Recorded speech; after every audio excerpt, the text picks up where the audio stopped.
তাহলে লোকের কারণ্য হয়ে যেত। কি বলেন?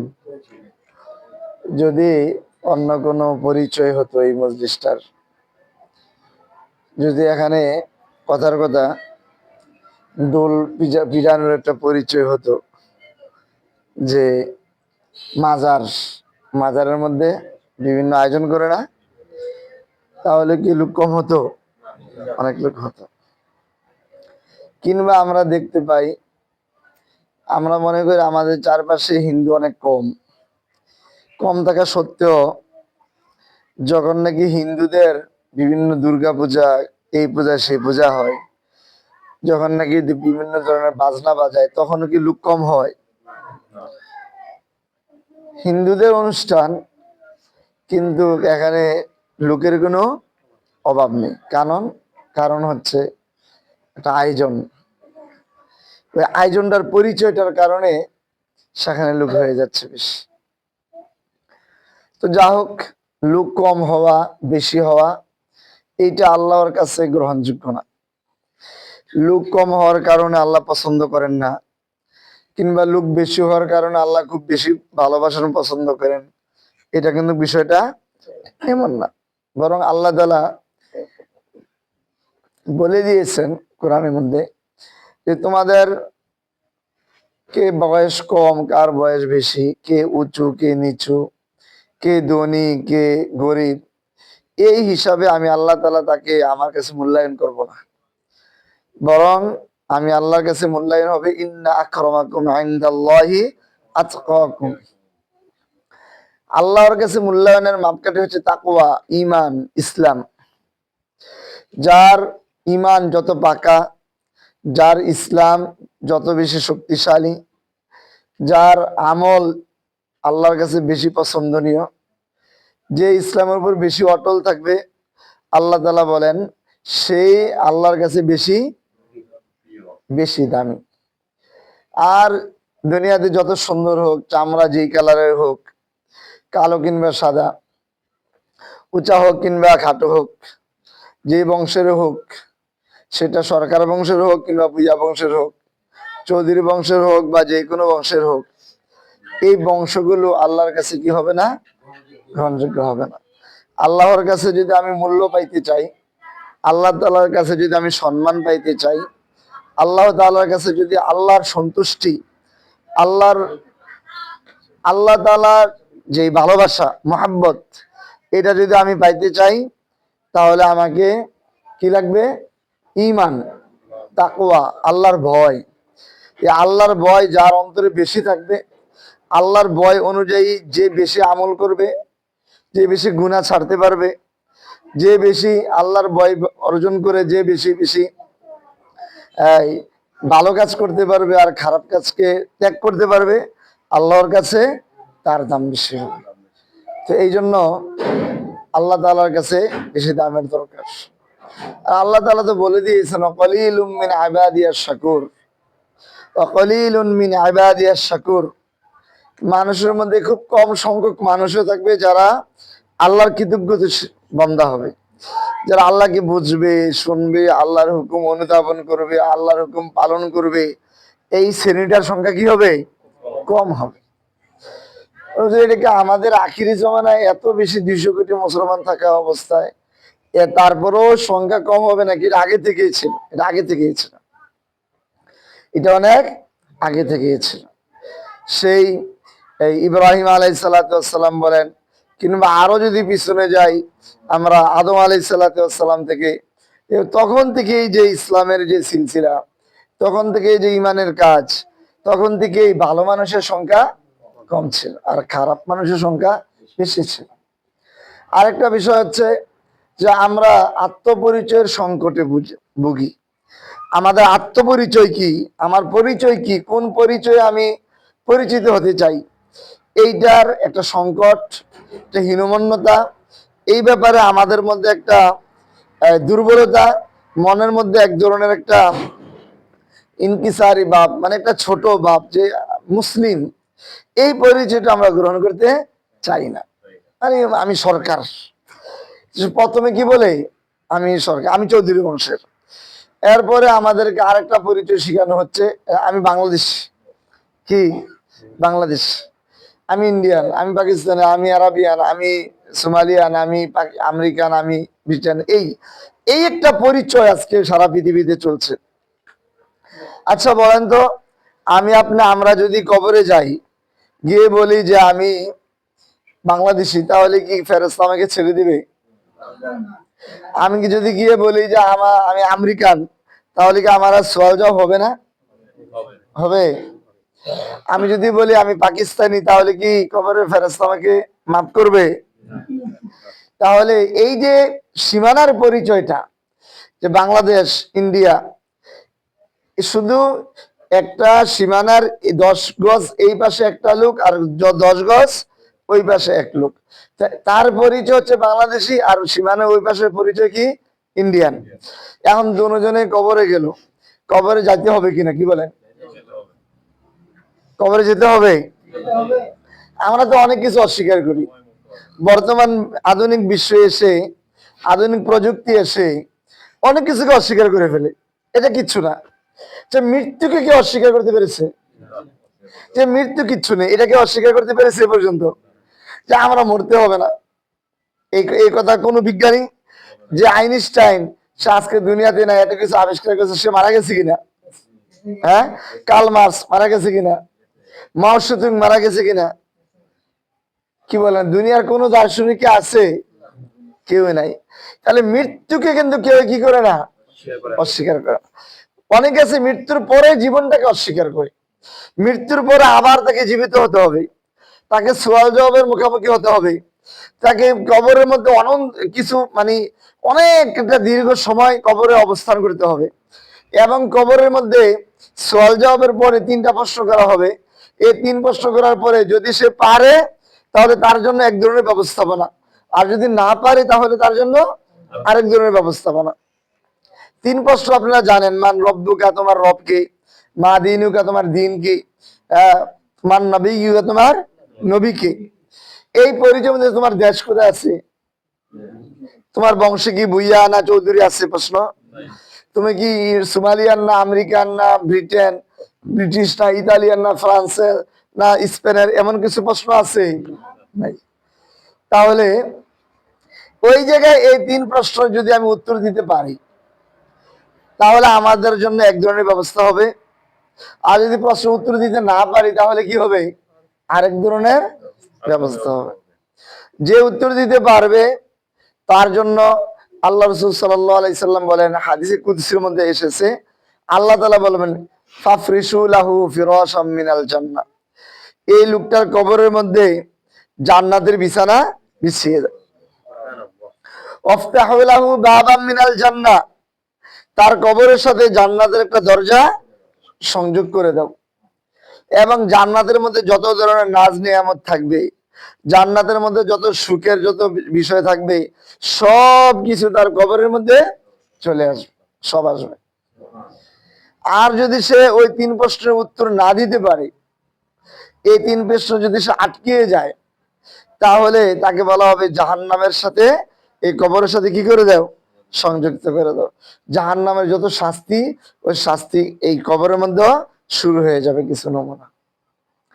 আল্লাহ রাসূল সাল্লাল্লাহু আলাইহি সাল্লাম বলেছেন, আল কবরু রাউদাতুম মিন রিয়াদিল জান্নাহ আও হুফরাতুম মিন হুফারিন নার। কবর হয়তো জান্নাতের একটা টুকরা হবে, একটা বাগান হবে, অথবা জাহান্নামের একটা কূপ হবে, জাহান্নামের শাস্তির একটা গর্ত হবে। মানে কি? অর্থাৎ আমি যদি 3 প্রশ্ন উত্তর দিতে পারি, তাহলে জান্নাতের নাজ নিয়ামত আমার কাছে চলে আসবে, আমার হুররা আসবে। এটা কি বলেন, দাবি করা নাকি সত্যি? সাহাবায়ে কেরামতে এমন আছে। এক সাহাবী, কালো সাহাবী, রাসূল কারীম সাল্লাল্লাহু আলাইহি সাল্লামের কাছে এসেছেন। তো আয়েশা প্রথমে সাহাবায়ে কেরামের সাথে সাক্ষাৎ করেছেন। বলছে, আমি মুসলমান হয়েছি, তোমরা যুদ্ধে যাচ্ছ, বিশেষ করে উহুদের যুদ্ধে, তো আমি তোমাদের সাথে যেতে চাই, ইসলামের জন্য কাজ করতে চাই। তো সাহাবায়ে কেরামের চেহারা দিকে তাকায় দেখেন একবারে কালো, হাবশি, মানে শরীরে তো বেশি এটা কেউ এটা কথা বললেন না। তো এই লোকটা রাসূল কারীম সাল্লাল্লাহু আলাইহি সাল্লামের কাছে এসেছে, আচ্ছা হুজুর আমি আপনাদের সাথে যেতে চাই। তাহলে চলো। হুজুর আমি তো হাবশি, তো কোনো সমস্যা নেই। আমি তো কালো, আমি যদি মারা যাই তাহলে কি আল্লাহ আমাকেও জান্নাত দিবেন? বলছেন হ্যাঁ, তোমাকে আল্লাহ জান্নাত দিবেন। আমি তো বেশি কিছু করি নাই, আমার দিকে তো আমল নাই, তাহলে আমাকেও কি আল্লাহ তাআলা হুরুল মান দিবেন? হ্যাঁ, আমাকেও দিবেন, তোমাকেও দিব আল্লাহ। তো এই লোকটা ছিল রোজাদার। তো এমন সময় সে রাসূল সাল্লাল্লাহু আলাইহি সাল্লামে গিয়েছে, সাথে গিয়ে জিহাদ করে শাহাদাত বরণ করেছে। তো রাসূল সাল্লাল্লাহু আলাইহি সাল্লাম যুদ্ধের পরে খুঁজতে খুঁজতে ওই সাহাবী, কালো সাহাবীর লাশটা পাইছে। তো এমন সময় রাসূল সাল্লাল্লাহু আলাইহি সাল্লাম তাকে কোলে নিয়ে হেসে দিয়েছেন। সাহাবায়ে কেরাম জিজ্ঞাসা করলেন, হুজুর আপনার হাসার কারণ কি? এটা যদি আমাদেরকে একটু বলতেন, আমাদের একটু জানাইতেন, তা আমরাও একটু বুঝতাম বিষয়টা। বলছে সে অনেক ক্ষুধার্ত ছিল, রোজাদার ছিল, কিংবা রোজাদার না থাকলেও তার কি ছিল, ক্ষুধা ছিল। তো সে আমাকে প্রশ্ন করেছে, হুজুর আমি যদি শহীদ হই তাহলে কি আল্লাহ আমাকে জান্নাত দিবে? তা আমি বলছিলাম হ্যাঁ, আল্লাহ জান্নাত দিবে। আমি তো কালো, আমি যদি শহীদ হই তাহলে কি আল্লাহ আমাকে হুরগিলমান দিবে? বলছে হ্যাঁ দিবে। তো এই কথা বলার পরে সে আমাদের সাথে আজকে শহীদ হয়েছে। আমি যখন তার লাশটা খুলে নিয়েছি, আমি দেখতে পাচ্ছি জান্নাতের হুররা দৌড়ে তার কাছে আসছে, এবং এসেছে যে ক্ষুধার্ত ছিল এই জন্য হুরেরা নিজের হাতে তার মুখে আপেল অনেকগুলো দিয়ে দিচ্ছে, অনেকগুলো দিয়ে দিচ্ছে, তুমি খাও, তুমি খাও। দুইজনকে একটু আলাদা করে দেন, একজন সামনে আসো, একসাথে বসলে কথা বলবে, একজনকে সামনে না। হ্যাঁ হ্যাঁ। একজন সাহাবী ছিল জুলাইবি রাদিয়াল্লাহু তাআলা আনহু। কি নাম ছিল? জুলাইবি। উনি ওই যে আমাদের দেশে বিভিন্ন সময় দেখা 26 ইঞ্চি বক্তা, আবার ঢাকা শহরে বিভিন্ন মার্কেটের সামনে দারোয়ান হিসেবে দেখা যায় এতুরু খাটো মানুষ।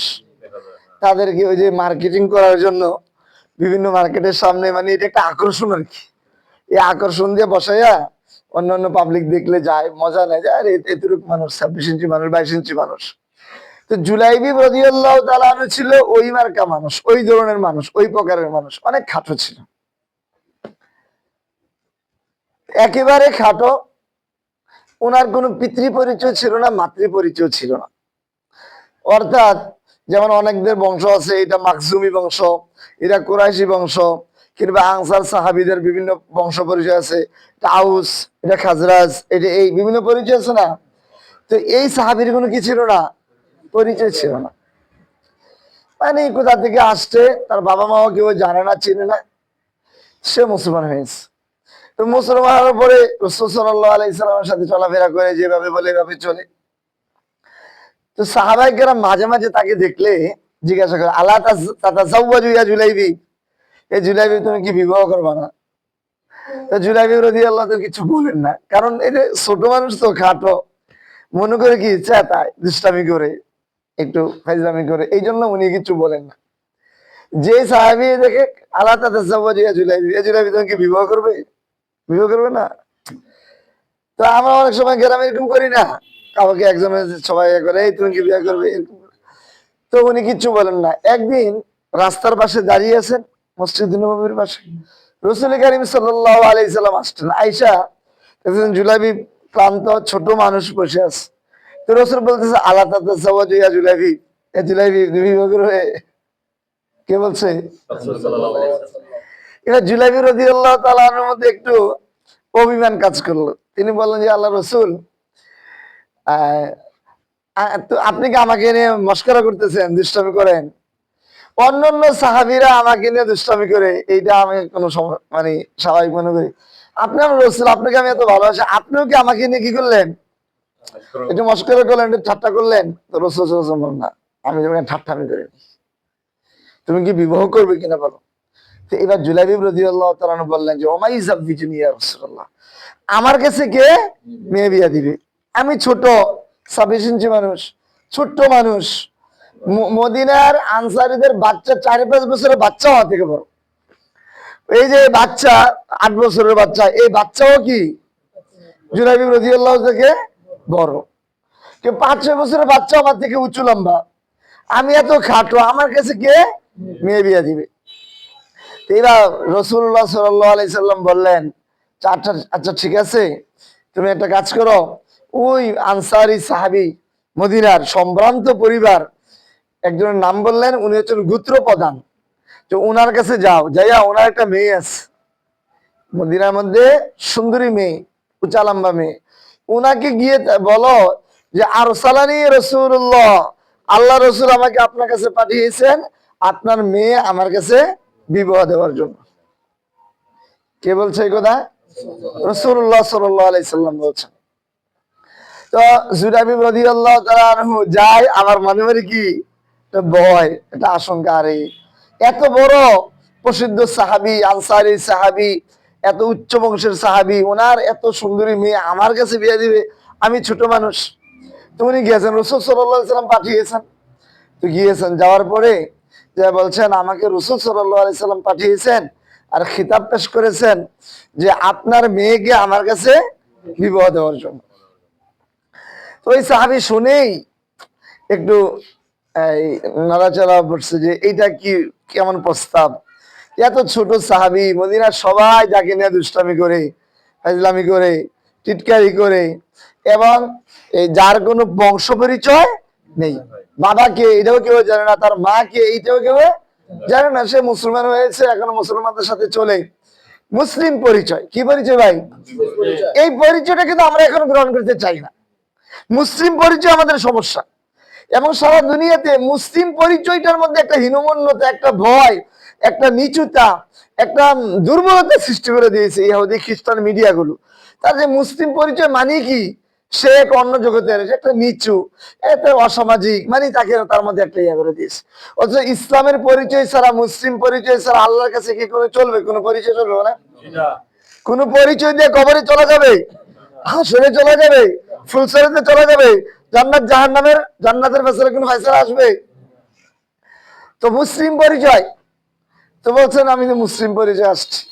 এবার তিনি তার স্ত্রীর সাথে পরামর্শ করে, তো স্ত্রী যে স্বামী স্ত্রী যে যেইটাই হোক, বাচ্চার ক্ষেত্রে সিদ্ধান্ত নিতে একটু কি করে, একটু আলোচনা করে বা একটু চিন্তা করে, তোমার আল্লাহ রসুল পাঠাইছে, আচ্ছা জুলাইব এত ছোট খাটো, তুমি এখন রসুল, সে এসে বলতেছে রসুল তাকে পাঠাইছে আমাদের মেয়েটা বিয়ে দেওয়ার জন্য।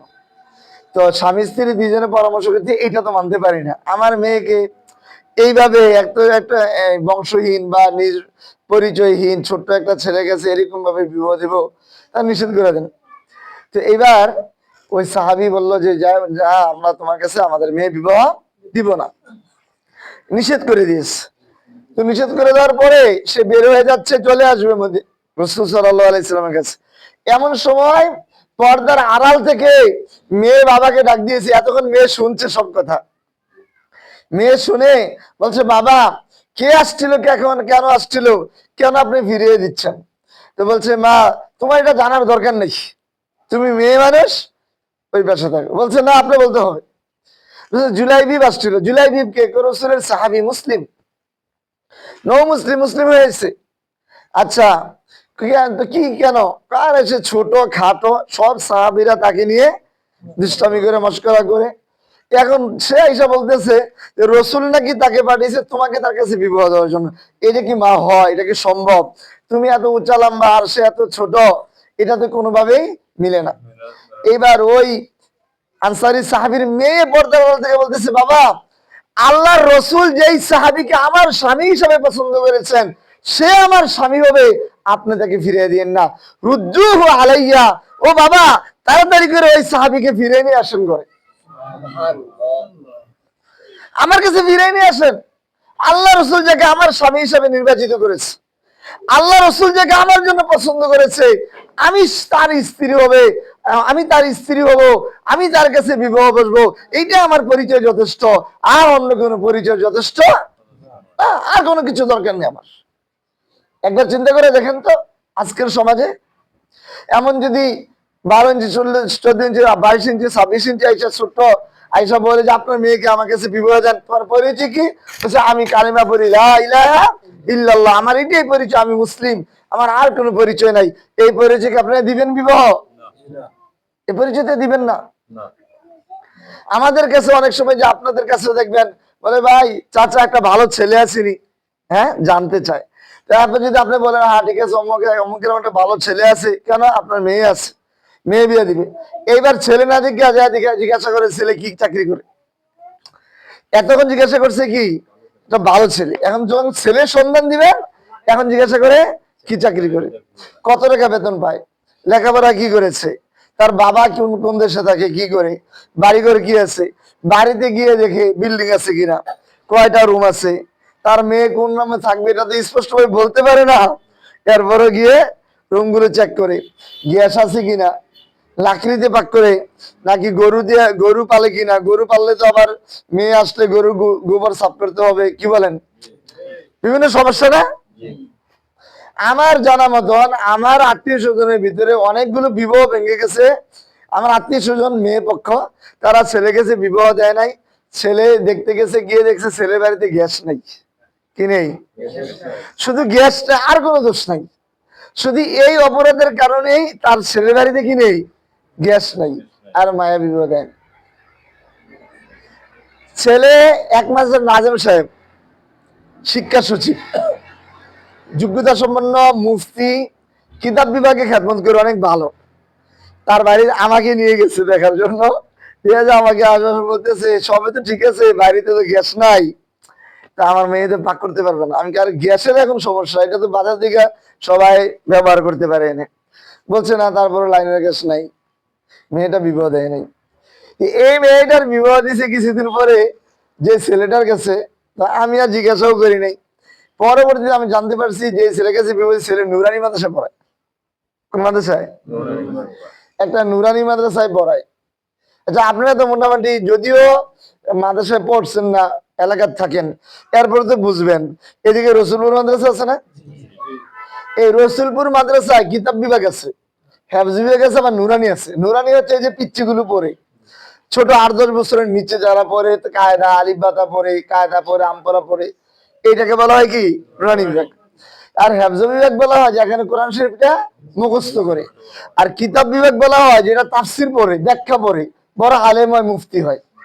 আচ্ছা বলেন তো, আবার স্কুলে দেখেন, প্রাইমারি স্কুল, মাধ্যমিক স্কুল, আবার ভার্সিটি, কলেজ, তারপরে কি ভার্সিটি। ঢাকা ভার্সিটির টিচারের একজন প্রফেসরের যেই দাম, আপনাদের এলাকার যে ওই যে প্রাইমারি স্কুল আছে এই স্কুলের মাস্টারের কি এই দাম সমান? ঢাকা ভার্সিটির একজন মহা শিক্ষকের যেই দাম আর ওই যে প্রাইমারি স্কুলের শিক্ষক যে পার্থক্য, ঠিক তেমনভাবে ওই যে নুরানিতে পড়া আলিম বাতা, সে আরেকটা হচ্ছে মুফতি সাহেব, কিতাব বিভাগে পড়ায় নাজিম সাহেব কিংবা মোতামিম সাহেব, ওনাদের কিন্তু এই পার্থক্য। এখন এই লোকটা তার মেয়েকে বিবাহ দিল না নাজিম সাহেবের কাছে, শিক্ষা সচিবের কাছে, বাড়িতে কি নেই, গ্যাস নেই। আর একজনের কাছে বিবাহ দিলে বাড়িতে গ্যাস আছে, সে কোথায় পড়ায়, নুরানি মাদ্রাসা পড়ায়, এবং আজও নুরানি মাদ্রাসা পড়ায়। বিবাহ হয়েছে 4-5 বছর হয়ে গেছে, এখন কি পড়েছে, নুরানি মাদ্রাসায় পড়ায়। তো এই হচ্ছে কেন, মানে ওই ঢাকা ভার্সিটির টিচারের কাছে বিবাহ না দিয়া স্কুলের প্রাইমারি স্কুলের টিচারের কাছে বিবাহ দিয়েছে, বাড়িতে কি থাকার কারণে, গ্যাস থাকার কারণে। এই যদি হয় এখনকার অবস্থা, তাহলে তখন কি ছিল, বংশের জন্য, বংশের কারণে বছরের পর বছর যুদ্ধ লেগে থাকতো। কুরাইশ বংশ আর গিয়া মাকজুমি বংশ। কুরাইশ বংশ একজনের কাছে কুয়ার থেকে পানি উঠে তার ছাগলের পানি খাওয়াবে, উটকে পানি খাওয়াবে। মাকজুমি বংশ আরেকজন এসে কি করে ফেলছে, তার আগে দিয়া পানি খাওয়াই ফেলছে। এই নিয়ে 2 বংশের মধ্যে ঝগড়া। এই ঝগড়া করতে করতে 20 বছর, 30 বছর, 50 বছর গেছে। এই বুড়া মেয়ে মরার সময় তার ছেলেদেরকে ওসিয়ত করে যাচ্ছে যে মাকজুমি বংশের সাথে উটের পানি খাওয়ানো নিয়ে আমার ঝগড়া হয়েছিল, সুতরাং এই ঝগড়া আমি এত বছর করছি, তোমরাও সামনে করবা। এই ছিল অবস্থা। ওই অবস্থা থেকে ইসলাম আসছে, নবীজি সাল্লাল্লাহু আলাইহি সাল্লাম আসলেন, এইটা ইসলামের দাওয়াত দিলেন, কালিমার দাওয়াত দিলেন, এমন ভাবে কালিমার দাওয়াত দিলেন যে মাকজুমি বংশ নিচু পড়ে গেছে, কুরাইশ বংশের পরিচয় নিচু পড়ে গেছে, ওই আনসারি বংশের পরিচয় নিচু পড়ে গেছে, আউস বংশের পরিচয় কেউ জানে না, খাজারা বংশ কেউ জানে না, একটাই পরিচয়, আমি মুসলিম। কি পরিচয় ভাই? আমি মুসলিম। এই পরিচয় ছাড়া আর কোনো পরিচয় নাই। সাহাবায়ে কেরামের মধ্যে কি আর অন্য কোনো পরিচয়, কোনো মূল্য ছিল? বলছেন আর কোনো মূল্য ছিল না, একটাই পরিচয়, সেই পরিচয়টা কি ছিল? মুসলিম পরিচয়। বলছে মুসলিম তো সাহাবী কেরাম থেকে শুরু হয়েছে নাকি? না ভাই, আমাদের পৃথিবীর প্রথম মানুষকে আদম আলাইহিস সালাম, উনি কি ছিলেন? মুসলিম ছিলেন। হাওয়া আলাইহিস সালাম, উনি কি ছিলেন? মুসলিম ছিলেন। নূহ আলাইহিস সালাম কি ছিলেন? মুসলিম ছিলেন। দাউদ আলাইহিস সালাম মুসলিম ছিলেন। হুদা আলাইহিস সালাম মুসলিম ছিলেন। সুলাইমান আলাইহিস সালাম মুসলিম ছিলেন। ইব্রাহিম আলাইহিস সালাম কি ছিলেন? এটা আমার দাবি? এটা আল্লাহর কোরআন। আল্লাহ বলছেন মা কানা ইব্রাহিমু ইয়াহুদিয়ান ওয়ালা নাসরানিয়ান ওয়ালাকিন কানা হানিফাম মুসলিমা। মুসলিম মানে কি? মুসলিম, কালিমাওয়ালা। সমস্ত নবীরাই তো কালিমাওয়ালা ছিলেন। সমস্ত নবীরা এসে তো দাওয়াত দিয়েছেন এক আল্লাহর কথা, নাকি অন্য কিছু? এমন ছিল যে ইব্রাহিম আলাইহিস সালাম এসে বলছেন আল্লাহ 3 জন, আর মূসা আলাইহিস সালাম এসে বলছেন না আল্লাহ 6 জন। এমন হয়েছে? দাউদ আলাইহিস সালাম বলছেন আল্লাহ 10 জন, আর সুলাইমান আলাইহিস সালাম এসে বলছেন না আল্লাহ 25 জন। এমন হয়েছে? সমস্ত নবীরা কয় আল্লাহর দাওয়াত দিয়েছেন? কয় আল্লাহর? সমস্ত নবীরা আদম আলাইহিস সালাম থেকে নিয়ে আমাদের নবী মুহাম্মদুর রাসূলুল্লাহ সাল্লাল্লাহু আলাইহি সাল্লাম পর্যন্ত সমস্ত নবীরা এক আল্লাহর দাওয়াত দিয়েছে। সমস্ত নবীরাই বলেছেন তোমার সামনে মৃত্যু আছে, মৃত্যুর পরে কবর আছে, বারজাখ আছে, হাসর আছে, সেখানে আল্লাহর সামনে দাঁড়াইতে হবে, তোমার জিন্দেগীর পুরো হিসাব দিতে হবে, সেখানে হাউজে কাউসারের ব্যবস্থা আছে, যদি তুমি নেক আমল করে যাও তাহলে সেখানে কি দেওয়া হবে? তোমাকে হাউজে কাউসারের পানি পান করানোর সুযোগ দেওয়া হবে। একবার যে হাউজে কাউসারের পানি পান করবে, একবার 1 গ্লাস, সে আর কখনো কি হবে না? পিপাসা হতে হবে না। একবার যে পান করবে পিপাসা হতে হবে। আমি আপনি প্রত্যেকেই আলাদা আলাদা হবে। আতি ফারদা, ফারদান বলা হয় আলাদা আলাদা ভাবে, একজন একজন ভাবে। আল্লাহ তাআলা কোরআনে বলেছেন একজন একজন করে প্রত্যেককে আল্লাহর সামনে দাঁড়াইতে হবে, আল্লাহর সামনে তার জীবনের হিসাব দিতে হবে। এই যে পরকালের জিন্দেগিটা, আপনি হাসর কিভাবে পার করবেন? কত বছর পেরেশান, সূর্য একবারে মাথার উপরে চলে আসবে, তাপে মাথার মগজগুলো টকবক টকবক করতে থাকবে, খুশ থাকবে না, আর সহ্য হচ্ছে না কষ্ট, হাসরের মাঠের কষ্ট। একজন লোক বলবে কি করা যায়, চলো আমরা সুপারিশের জন্য চাই। প্রথম মানুষ আদম আলাইহিস সালামের কাছে যাবে, আদম আলাইহিস সালামের কাছে বলবে না না আমি সুপারিশ করতে পারবো না আল্লাহর কাছে, আজকে তো আমার হুঁশ নাই, কারণ আমি আল্লাহর হুকুম অমান্য করে জান্নাতে ওই ফল খেয়েছিলাম, গাছের কাছে গিয়েছিলাম, আমি যাইতে পারবো না। এরপর বলছেন যাও তোমরা নূহ আলাইহিস সালামের কাছে যাও, উনি বলবেন আমি পারবো না। যাও তোমরা মুসা আলাইহিস সালামের কাছে যাও, উনি বলবেন আমি পারবো না। ইব্রাহিম আলাইহিস সালামের কাছে যাও, উনি বলবেন আমিও পারবো না। এরপরে সর্বশেষ বলবেন যে তোমরা মুহাম্মদুর রাসূলুল্লাহর কাছে যাও। রসুল আজকে উনি একমাত্র এই মাঠে, এই হাসরের মাঠে উনি সুপারিশ করতে পারবে। উনারই সুপারিশ আজকে কি হইতে পারে? গ্রহণযোগ্য হইতে পারে।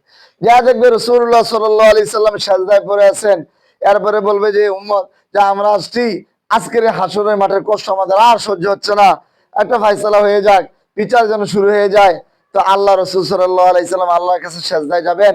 হাদিসের মধ্যে আসছে আল্লাহ তাআলা যেখানে আরশে আজিমে বসা থাকবেন, সেখানে আল্লাহ রাসূলকে প্রবেশ করার অনুমতি দেওয়া হবে। ফায়ুজানুলাহু ফায়াকাউ সাজিদান, তখন তিনি সাজদায় পড়ে যাবেন। যতদিন আল্লাহ চান, মাশা ইয়াসজুদ, যতদিন আল্লাহ চান ততদিন তিনি ওই সাজদায় পড়ে থাকবেন। এরপরে সাজদা আল্লাহ বলবেন ইরফা ইয়া মুহাম্মদ ইরফা, ইয়া মুহাম্মদ ইরফা রাসাকে, আপনি মাথা উঠান, সাল তো আপনি যা চান আপনাকে তা দেওয়া হবে। ইশফা তুশাফা, আপনি কি সুপারিশ করতে আসছেন বলেন, আপনি যে সুপারিশ করবেন আপনার সুপারিশ গ্রহণযোগ্য হবে। তো আল্লাহ রাসূল সাল্লাল্লাহু আলাইহি সাল্লাম সুপারিশ করবেন, আল্লাহ তাআলা হিসাব শুরু করবেন। ভাই ওই মুহূর্তগুলো আমাদের আপনার জীবনে আসবে কিনা? জান্নাতে এত সুখ, এত সুখ আল্লাহ তাআলা ব্যবস্থা করে দিয়েছেন যে জান্নাতে আপনি যা চান তাই পাবেন। সর্বশেষ জান্নাতে দিতে দিতে দিতে দিতে সব শেষ, এরপরে জাহান্নামে দিতে দিতে সব ফায়সালা হয়ে গেছে। এরপরে জাহান্নামের থেকে কয়েকদিন পর পর একজনকে উসিলা করে বের করে জান্নাতে নিয়ে আসবে, আবার আরেকজনকে নিয়ে আসবে, এমন করতে করতে করতে করতে জাহান্নাম থেকে মুক্তি পেতে গেলে সর্বশেষ যে জাহান্নাম থেকে মুক্তি পাবে, সে জাহান্নামে পুড়তে পুড়তে তার চেহারাটা কয়লা হয়ে যাবে। কি হয়ে যাবে? পুরা চেহারা কয়লা হয়ে যাবে। চেহারা চিনা যাবে না, চোখ চিনা যাবে না, মাথা চিনা যাবে না, কোনো অস্তিত্ব নাই। জাহান্নামে পড়তে পড়তে কঠিন শাস্তি। জাহান্নামে কি শাস্তি দেওয়া হবে, আহা, আল্লাহ আমাদেরকে হেফাজত করুক। তো ওই লোকটাকে যখন সর্বশেষ জাহান্নাম থেকে বের করানো হবে, নাহরুল হায়াত একটা আছে, একটা জীবন নদী, ওইটার মধ্যে আল্লাহ তাকে গোসল করাবেন। এখানে সে একটা ডুব দিয়ে উঠলে একবারে কি হয়ে যাবে। এরপরে সে বলবে, আল্লাহ আপনি আমাকে একটু রেহাই দেন, জান্নাত দেওয়া দরকার নাই, জান্নাতের দরজার কাছাকাছি একটু আমাকে নিয়ে যাবে। তো আল্লাহ বলতেছেন আর কিছু চাইবে না, যখন আর কিছু চাবে না। তো দরজার সামনে যায় দেখবে জান্নাতের তো নাজ নেয়ামত দেখে বলে, আল্লাহ আমাকে একটু আপনার প্রশ্ন একটু ভিতরে দেন না। তারপর আল্লাহ তাআলা দিবেন, দেওয়ার পরে বলছে তুমি কি চাও চাও। তো সে চাইবে আমার এটা দেন, এটা দেন, এটা বলে আরো চাও, ইসাল আরো চাও। তো সে আরো চাবে, আল্লাহ বলবেন আরো চাও, তো আরো চাবে। এরপর আল্লাহ তাআলা বলবেন যে ফাইন্নালাকা মা সাআলতা ওয়া আমসালান মাহু, তুমি যা চাইছো তা দিলাম, তার সাথে আরো কয়েক গুণ তোমাকে দিয়ে দিলাম। তো এই জান্নাত তো ভাই আমার আপনার জন্য একটাই পরিচয়, সেটা কি মুসলিম পরিচয়। কি পরিচয়? আমার আপনার কি পরিচয় বলে হবে? মুসলিম পরিচয়। এই মুসলিম পরিচয় যদি আমরা একত্রিত হতে পারি, এই মুসলিম পরিচয় যদি কাজ করতে পারি, তাহলে কাজ আপনার যেই কাজ আমার ওই কাজ, শিশুর যেই কাজ বুড়ারও সেই কাজ। মুসলিম কাজ কি ইয়াকা না'বুদু ওয়া ইয়াকা নাস্তাঈন, আল্লাহ আমরা মুসলিম, আমরা একমাত্র তোমারই ইবাদত করি, তোমার কাছে সাহায্য চাই, আমাদের আর আমরা কারো কোনো আনুগত্য করি না। এখন যে 20 বছর বয়স সেও আল্লাহর ইবাদত করে, যে 40 বছর বয়স সেও কি করে? আল্লাহর ইবাদত করে। যার 80 বছর বয়স সেও কার ইবাদত করে? আল্লাহর ইবাদত করে। সবাই কার গোলাম? আল্লাহর গোলাম, আল্লাহর ইবাদত করে। এখন আমাদের মধ্যে এই মুসলিম পরিচয়টা ভুলাই দিয়া এখন বলা হচ্ছে, না রে তুমি তো যুবক, এখন তোমার ইবাদতের সময় নাই, এখন তুমি কি করতে যাবে মসজিদে, শীতকালের মধ্যে তুমি পড়ো, সামনে পরীক্ষা আছে, বলে কিনা সামনে পরীক্ষা। আবার বলে হাই হাই হুজুর কি বললাম না, সেই ইদানিং ওই মসজিদে যায়, নামাজ পড়ে, কিসের তাবলিগে যায়, ওই যে ওই বুজুর্গের কাছে যায়, মাহফিলে যায়, এগুলা করলে কি এখন তার লেখাপড়ার বয়স, এগুলা করলে কি তার লেখাপড়া হবে, বলে কিনা? কি বলেন ভাই? তাহলে আমার ইসলাম আগে, আমার যৌবনকে আমি ইসলামের কাজে ব্যয় করবো নাকি অন্য কাজে ব্যয় করবো? আমাকে এখন বলা হচ্ছে, আমাদেরকে শিখানো হচ্ছে যে না তোমার যৌবন কাল তুমি লেখাপড়া করো, তুমি পড়তে থাকো, তোমার এখন ইবাদতের দরকার নেই, তোমার এত নামাজ রোজা দরকার নেই, আগে বুড়া হোক, 80 70 80 বছর হোক, এরপরে তুমি মসজিদে যাইও। কি বলেন? যুবকের কি ইবাদতের দরকার নেই? বরং যুবক বয়সের ইবাদতটাই তো আল্লাহর কাছে বেশি গ্রহণযোগ্য, সবচেয়ে প্রিয়। কিয়ামতের দিন 7 শ্রেণীর মানুষ আল্লাহর আরশের নিচে তারা ছায়া পাবে, স্থান পাবে। যারা কিয়ামতের দিন কঠিন অবস্থায়, কোন কুল কিনারা থাকবে না, শাস্তি কাকে বলে, ওই অবস্থায় হয়রান যখন সবাই হয়ে যাবে, তখন 7 শ্রেণীর মানুষকে আল্লাহ তাআলা তার আরশ আজিমের নিচে নিজে ডেকে নিয়ে কি দিবেন? স্থান দিবেন। এর মধ্যে এক প্রকার হচ্ছে শাবুন নাশা ফি ইবাদাতিল্লাহ, ওই যুবক, যে যুবক আল্লাহর ইবাদত করে তার যৌবন কাটিয়েছে। কি বলেন? কোন নবীরা কি যৌবন কালটা অন্য কোন লেখাপড়া কাটিয়েছেন? যে আগে লেখাপড়া তারপর অন্য কাজ। তাহলে আমাদেরকে এখন বলা হচ্ছে তোমার ভবিষ্যৎ। আরে ভাই, একজন মুসলিম তার আসল ভবিষ্যৎ হচ্ছে জান্নাত, তার প্রকৃত ভবিষ্যৎ হচ্ছে জান্নাত, তার আসল পরিচয় হচ্ছে আল্লাহর রবের, আল্লাহ এবং তার রবের বান্দা, তার আসল পরিচয় হচ্ছে লা ইলাহা ইল্লাল্লাহ। এই কালিমা ছাড়া, ইসলাম ছাড়া, কোরআন ছাড়া আর কোন পরিচয় নিয়ে যদি আমি কবরে যাই আর যাই বলি আমি মাস্টার্স পাস, আমাকে মাফ করে দাও, ফেরেশতা কি মাফ করবে? আমি বিসিএস ক্যাডার হইতে যাইয়া আমি নামাজ পড়তে পারি নাই, এই জন্য আমাকে মাফ করে দাও, মাফ করে দিবে? বলে আমি ক্যাডার হয়েছিলাম, আমি বাংলাদেশের অর্থ মন্ত্রণালয়ের 1 নম্বর সচিব ছিলাম, কবরে মাফ পাওয়া যাবে ভাই? মাফ পাওয়া যাবে? যে আমি সচিব হওয়ার কারণে আমি নামাজ পড়তে পারি নাই, আল্লাহকে চিনতে পারি নাই, ইমান তেমন ভাবে ইমানের কাজ করতে পারি নাই, আমি সচিব ছিলাম, মাফ দিবে? এমপি হলে মাফ দিবে, মন্ত্রী হলে মাফ দিবে, চেয়ারম্যান হলে মাফ দিবে, মেম্বার হলে মাফ দিবে? তাহলে মেম্বার, চেয়ারম্যান, এমপি, মন্ত্রী, প্রধানমন্ত্রী, রাষ্ট্রপতি, সচিব, উপসচিব, যত পরিচয় আছে, কোন পরিচয় কবরের মধ্যে চলবে না। আল্লাহ রাসূল সাল্লাল্লাহু আলাইহি সাল্লাম তার মেয়ে ফাতেমা রাদিয়াল্লাহু তাআলা আনহাকে বলছেন, এ ফাতেমা, কবরে গিয়ে যদি বলো আমি মুহাম্মদের মেয়ে, তাহলে তোমার এই পরিচয় কোনো কাজে আসবে না। কবর তোমাকে চিনবে না তুমি কি মুহাম্মদের মেয়ে না কার মেয়ে, কবর এটা চিনবে না। কবর শুধু বলবে আমি একটাই পরিচয় চিনি, সেটা হলো মুসলিম। সে কে? মুমিন, ইমানদার। ইমানদার যে আসবে, মুসলিম যে আসবে, আমি তাকে সম্মান করব। আর মুসলিম আর ইমানদার ছাড়া যতজন আসবে, তার বাপ যে হোক, তার সন্তান যে হোক, তার যে কোন দেশের হোক না কেন, আমার চিনার সময় নাই, টাইম নাই। নূহ আলাইহিস সালাম একজন নবী ছিলেন। ওনার ছেলে পানিতে ডুবে যাচ্ছে বন্যায়। আল্লাহ বলতেছেন সাবধান, তুমি কিন্তু তাকে নৌকার মধ্যে উঠাইবে না। কেন? এবার নূহ আলাইহিস সালাম বললেন যে আল্লাহ, আপনি তো আমাকে বলছিলেন তোমার পরিবার তোমার সাথে উঠাইও। সে তো আমার ফাইন্নাহু মিন্নী, সে আমার পরিবার, ফাইন্নাহু মিন আহলি। আল্লাহ তাআলা বলেন ইন্নাহু লাইসা মিন আহলিক, তোমার সব পরিবার অন্তর্ভুক্ত না। কারণ তোমার কালেমা হচ্ছে লা ইলাহা ইল্লাল্লাহ, তুমি মুসলিম। আর তোমার সন্তান লা ইলাহা ইল্লাল্লাহ বলে না, সে ইসলাম মানে না। আর যে ইসলাম মানে না, আপনার রক্তের সন্তান হতে পারে কিন্তু ঈমানের সন্তান না। দুনিয়াতেই তো গ্রহণযোগ্য না। দুনিয়াতেই নূহ আলাইহিস সালাম তার সন্তানকে নিতে পারে নাই। সে বলছে সাআবি ইলা জাবালি ইয়াসমিনি মিনাল মা, এ বাবা আপনি আমাকে নৌকাত নিলেন না। বাবা বলতেছে না বাবা আমি নেই না, এমন না, আল্লাহর পক্ষ থেকে নিষেধ। যারা ইমানদার তারাই শুধু এই নৌকা আজকে উঠতে পারবে, তারাই শুধু বাঁচতে পারবে। আর যারা ইমানদার না, যারা আল্লাহকে মানে না, যারা ইসলাম মানে না, যারা আল্লাহর রুবুবিয়তকে মানে না, তারা সব ধ্বংস হয়ে যাবে। সে অহংকার করে বলেছিল যে না আমি ধ্বংস হব না, সাআবি ইলা জাবালিন, ওই যে সুউচ্চ পাহাড়, আমি ওই পাহাড়ের চূড়ায় উঠে যাব, আমি পাহাড় চড়তে পারি। সুতরাং বন্যার পানি যার সেখানে উঠবে না। কি বলছিল? বন্যার পানি পাহাড় আমাকে রক্ষা করবে। আল্লাহ এমন বন্যা দিয়েছেন, আসমান থেকে পানির নিচ থেকে এমন ভাবে পানি উঠছে, ওই নৌকায় যারা ছিল তাদের কাছে আর কেউ বেঁচে থাকে। আর নৌকায় কারা ছিল? শুধু ইমানদাররা। কারা ছিল? তাহলে এই নৌকাটাই ধরেন না, এটা হচ্ছে হাসরের মাঠের জান্নাতের মতো নাকি একটা বিষয়, যে অর্থাৎ যারা ইমানদার তারাই শুধু জান্নাতে যেতে পারবে, ইমান ছাড়া কেউ জান্নাতে যেতে পারবে না। এইটা আমার আসল পরিচয়, এইটা আমার মৌলিক পরিচয়। এই পরিচয় ছাড়া আমি যত পরিচয় গ্রহণ করি না কেন, এই পরিচয় ছাড়া আমার যত পরিচয় থাকুক না কেন, কোনো পরিচয় কি হবে না, কোনো কাজে আসবে না। এটা আমার আসল পরিচয় ভাই। এখন আমরা বিভিন্ন পরিচয়, হ্যাঁ মুসলিম পরিচয় দিতে চাই না।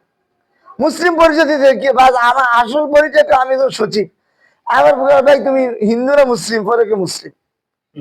হ্যাঁ, অনেক সময় ওই মহিলাদেরকে এখন এমন হয়ে গেছে যে ওই মাথার চিহ্ন দিয়ে বুঝতে হয় সে হিন্দু নাকি মুসলমান। তার আমল দেখা, তার চরিত্র দেখা তাকে বোঝাই যায় না সে হিন্দু না মুসলিম। এই হচ্ছে অবস্থা। তাহলে আমার ইসলামের পরিচয়, আমার মুসলিমের পরিচয় আল্লাহ দিয়েছেন। কে দিয়েছেন? আল্লাহ কোরআনে বলেছেন লা তামুতুন্না ইল্লা ওয়া আনতুম মুসলিমুন, সাবধান মুসলিম না হয়ে কিন্তু মারা যেও না। মুসলিম না হয়ে মারা যেও না। আসল পরিচয় হচ্ছে মুসলিম। এই জন্য যারা মুসলিম হয়েছে, মক্কায় রাসূলুল্লাহ সাল্লাল্লাহু আলাইহি সাল্লাম দাওয়াত দিয়েছেন, যারা মুসলিম হয়েছে বাস সেই মুসলিম হওয়ার কারণে তার উপর নির্যাতন নেমে আসছে, তার উপর অত্যাচার নেমে আসছে, তার দোকানপাট দখল করে ফেলছে। এমনকি এক পর্যায়ে আল্লাহ রাসূল বলছেন যাও হিজরত করো। কষ্ট নির্যাতন সহ্য করতে না পেরে তারা কি করেছে? লিল ফুকারাইল মুহাজিরিন আল্লাযীনা উখরিজু মিন দিয়ারিহিম ওয়া আমওয়ালিহিম ইয়াবতাগুনা ফাদলাম মিনাল্লাহি ওয়া রিদওয়ানা। আল্লাহ কোরআনে বলছেন তারা ঈমান আনার কারণে, শুধু ইসলাম গ্রহণ করার কারণে এমন হয়েছে, তাদের উপরে এমন অত্যাচার শুরু হয়েছে। তারা যখন হিজরত করেছে, হিজরত করার পরে উখরিজু মিন দিয়ারিহিম ওয়া আমওয়ালিহিম, উখরিজু মাজুরের সিগা বলছে তাদের বাড়িঘর থেকে, তাদের দোকানপাট থেকে, তাদের ধন সম্পদ থেকে তাদেরকে বের করে দেওয়া হয়েছে। অর্থাৎ তাদের বাড়িঘর গুলো কাফেররা আবু জাহেলরা দখল করে নিয়েছে, তাদের ব্যবসা প্রতিষ্ঠান আবু জাহেল উতবা সাহেবেরা দখল করে নিয়েছে। তারা ব্যবসা বাণিজ্যের প্রতি পরোয়া করে নাই, বাড়িঘরের প্রতি মক্কার মতন এত সুন্দর জায়গায়, উন্নত জায়গায় বাড়িয়ে চিন্তা করে নাই। তারা চিন্তা করেছে আমি মুসলিম, আমি ইমানদার, আমার ইমান রক্ষা করতে হবে। কি রক্ষা করতে হবে? আমার ইমান রক্ষা করতে হবে। তাহলে ভাই আমি যদি মুসলিম হতে চাই, তাহলে আমার 1 নম্বর কাজ হচ্ছে ইমানের কাজ করতে হবে আমাকে। ইমান ইমান ইমান হচ্ছে আমানতু বিল্লাহি লা ইলাহা ইল্লাল্লাহ, এটা হচ্ছে প্রথম। হ্যাঁ, আল্লাহ ছাড়া কোনো ইলাহ নাই, মুহাম্মাদুর রাসূলুল্লাহ, মুহাম্মদ আল্লাহর রাসূল। যা যদি কেউ আল্লাহ রসুলকে নবী না মানে, তাহলে সে ইমানদার হতে পারবে? সে মুসলিম হতে পারবে? সম্ভব? তাহলে এইটা হচ্ছে আমার ইমান। আমার রসুল আমার ইমান, আমার রসুল আমার ইসলাম। রসুলকে ছাড়া ইমান পূর্ণ হয় না, রসুলকে ছাড়া ইসলাম পূর্ণ হয় না, রসুলকে ছাড়া তুমি মুসলমান হইতে পারবা। ইসলাম হচ্ছে আসল। এই জন্য লা ইলাহা ইল্লাল্লাহ মুহাম্মাদুর রাসূলুল্লাহ, এই যে রসুলকে সর্বশেষ নবী হিসেবে মানা। আল্লাহ তাআলা বলেছেন মা কানা মুহাম্মাদুন আবা আহাদিন মির রিজালিকুম ওয়ালাকিন রাসূলুল্লাহ ওয়া খাতামান নাবিয়্যিন। আল্লাহ তাআলা বলছেন আমি আমার রাসূলকে পাঠিয়েছি সর্বশেষ খাতামুন নাবিয়্যিন, সর্বশেষ রাসূল হিসেবে। এখন যদি আমি আপনি মুহাম্মদ সাল্লাল্লাহু আলাইহি ওয়াসাল্লামকে রাসূল হিসেবে না মানি, গোলাম আহমদ কাদিয়ানীকে রাসূল মানে, অমুক তমুককে রাসূল মানে, তাহলে সে কি মুসলমান হতে পারবে? সে যদি বলে আমি মুসলিম, তাহলে কি সত্যবাদী না মিথ্যাবাদী? মিথ্যাবাদী না? তো মিথ্যাবাদী এই ইসলামে কোনো গ্রহণযোগ্যতা আছে? সত্য আর মিথ্যার মধ্যে মিশ্রণ করার কোনো অধিকার আল্লাহ তাআলা জ্ঞান নাই। ওয়ালা তালবিসুল হাক্কা বিল বাতিল। আচ্ছা বলেন, আপনাদের বাজারে যে এই বাজারে যদি সকালবেলা স্বর্ণের দোকান আছে একটা, ধরেন এখন স্বর্ণের বুড়ি হচ্ছে 2 লাখ টাকা, সে এই খাঁটি স্বর্ণটা বিক্রি করতেছে। আরেকজনে এখানে লোয়া উপর দিয়ে স্বর্ণের নাম বললা বিক্রি করতেছে 2 লাখ টাকা বুড়ি। স্বর্ণের কেজি হইলে 100 টাকা, সে বিক্রি করে কত বললা? 2 লাখ টাকা। কি বললা বিক্রি করে? স্বর্ণ। আপনারা কি যে স্বর্ণ বিক্রি করে আর যে লোয়াকে স্বর্ণ বললা বিক্রি করে, দুইজনকে কি আপনার সমান দৃষ্টিতে দেখবেন? তার মূল্যায়ন কি জরা খাওয়ার পরে কি সমান থাকবে? স্বর্ণ বিক্রি হলে যে সম্মান, লোয়া স্বর্ণের নাম বিক্রি করে লোয়া বিক্রি করে তার একই সম্মান। পুলিশে যদি ধরে তুই কেন লোয়া বিক্রি করলি স্বর্ণের নাম বললা, সে যদি বলে আমার ইচ্ছা, আমি লোয়া বিক্রি করি, আমার স্বর্ণের নাম বিক্রি করি আর হীরা বিক্রি করি, আমার ইচ্ছা, পুলিশে কি তার সময় দিব নাকি ভালো করে পিঠা দিবি? বলছে বেয়াদব, তুই লোয়া বিক্রি করো স্বর্ণের নাম দিয়ে আবার গাওরামি করস, বলবে কিনা? তুই পিতল বিক্রি করস, বলস হীরা বিক্রি করি, এত বড় ধোঁকাবাজ, আবার তুই কথা বলস, পিঠটা বুঝতে পারে বাজারে সিস্টেম করবে কিনা? একজন লোয়া, এই লোয়ার দাম বেশি আর স্বর্ণের দাম বেশি নাকি ইমানের দাম বেশি? আল্লাহ কাছে লোয়ার দাম বেশি না ইমানের দাম বেশি? আপনি যদি লোয়া স্বর্ণের নাম বললে যদি বিক্রি করেন, আপনাকে যদি পুলিশ পর্যন্ত দিয়ে পাঠায়, জনগণ যদি আপনাকে পিঠটা, যদি জনগণ জানে যে এই লোকটা লোয়া বললে এতদিন লোয়া বিক্রি করতেছে আমাদের কাছে স্বর্ণের নাম দিয়ে 2 লক্ষ কইরা বুড়ি, এতটুকু লোয়া 2 লক্ষ টাকা, অথচ এতটুকু লোয়া রাস্তাঘাটে কইরা থেকে, এত বড় ধোঁকাবাজ। কোন যে মহিলারা এই দোকান থেকে এই লোয়া কিনা নিছে স্বর্ণ নাম দিয়া, তারা কেউ কি বাড়িতে বসে থাকবে? আচ্ছা তাকে পিটাবে কিনা জুতা দিয়া? শুধু পিটাবে, সিরা খেয়ে ফেলবে না? যে 2 লাখ টাকা রেখে দিছ তুই। তো লোয়ার স্বর্ণের যদি এই সমস্যা হয়ে থাকে, তাহলে ইমান, যাদের ইমান নাই, যারা মুসলমান না, যারা শেষ নবীকে নবী হিসাবে স্বীকৃতি দেয় না, যারা মুহাম্মদ রাসূলুল্লাহকে নবী হিসাবে মানে না, সে যদি বলে আমি মুসলিম, হ্যাঁ সত্যবাদী না মিথ্যাবাদী? আর যদি আবার সমাজে বুক ফুলে চলে, আপনি ছেড়ে দিবেন? লোহা বিক্রি থেকে বিষয়টা বুঝলেন, স্বর্ণের নাম বললে লোহা বিক্রি করলে অপরাধ করছে, তো যে কুফুরি বিক্রি করতেছে ইমানের নাম দিয়া, এই যে রসুলকে নবী হিসাবে মানে না, অস্বীকার করে কুফুরি, এই কুফুরি বিক্রি করে দিচ্ছে কিসের নাম দিয়া? ইমানের নাম দিয়া। কুফুরি বিক্রি করে দিচ্ছে ইমানের নাম দিয়া, তাহলে এইটা কি গ্রহণযোগ্য হবে? এইটাই ইসলাম বলে, যারা আল্লাহকে এক আল্লাহ হিসেবে মানতে হবে এবং সর্বশেষ নবী মুহাম্মদুর রাসূলুল্লাহ সাল্লাল্লাহু আলাইহি সাল্লামকে সর্বশেষ নবী হিসেবে মানতে হবে। এই দুইটা যে মানবে না, কোরআনকে যারা বিশ্বাস করবে না, আখিরাতকে যারা বিশ্বাস করবে না, তারা কখনো ঈমানদার হইতে পারে না। এই বিষয়টাকে বলা হয় খতমে নবুয়ত। এটাকে বলা হয় কি? খতমে নবুয়ত। খতমে নবুয়ত মানে হচ্ছে রসুলকে সর্বশেষ নবী হিসাবে মানা, সর্বশেষ রসুল হিসাবে মানা। এটা না মানলে কেউ মুসলমান থাকতে পারবে?